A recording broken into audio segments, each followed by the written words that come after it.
ఇప్పటి వరకు రిలీజ్ అయిన వీడియోలో మీరు స్టార్టింగ్ నుంచి నన్ను బలవంతం చేశారు, ఇబ్బంది పెట్టారు, నన్ను ప్రతిసారి టార్చర్ చేసేవాడు.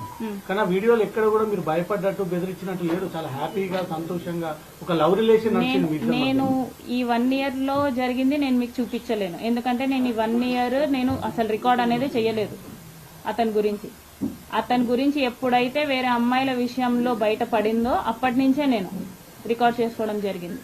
అప్పటి నుంచే తను నా మీద ఎఫర్ట్స్ పెట్టడం జరిగింది. నేను విడిపోదామన్నా కూడా ఇంకొకటి విషయం క్లారిటీగా చెప్తున్నా. నేను స్క్రీన్ రికార్డ్ చేసిన ప్రతిసారి శ్రీధర్ కి చెప్పే చేశాను, శ్రీధర్ కి తెలిసే చేశాను.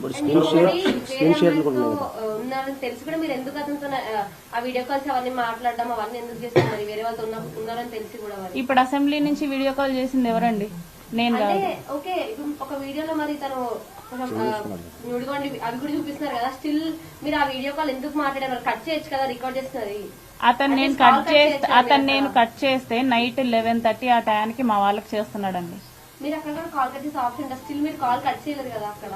మీరు ఇది నన్ను అడగడం కంటే ఎందుకు చేసావని చెప్పి శ్రీధర్ని అడగడం బెటర్. త్రిసభ్య కమిటీ ముందు నిన్న త్రిసభ్య కమిటీ ముందు 7 గంటల విచారణ ఎదుర్కొన్నాడు. ఆయన దగ్గర కూడా చాలా ఎవిడెన్స్ ఉన్నాయి, ప్రొడ్యూస్ చేశానని చెప్తున్నాడు. నెక్స్ట్ మీరు కూడా కమిటీ ముందుకు వెళ్ళి మీరు కూడా అంశాలన్నీ చెప్తారా ఏంటి? నెక్స్ట్ ఎట్లా ఉండబోతుంది? ఇప్పుడు అతని ఫోన్ లో ఏమున్నాయో నా ఫోన్ లో కూడా సేమ్ ఉంటాయి. అతను ఏం డిలీట్ చేసినా సరే నా ఫోన్ లో ఉంటాయి, నేనేం డిలీట్ చేసినా సరే అతని ఫోన్ లో ఉంటాయి.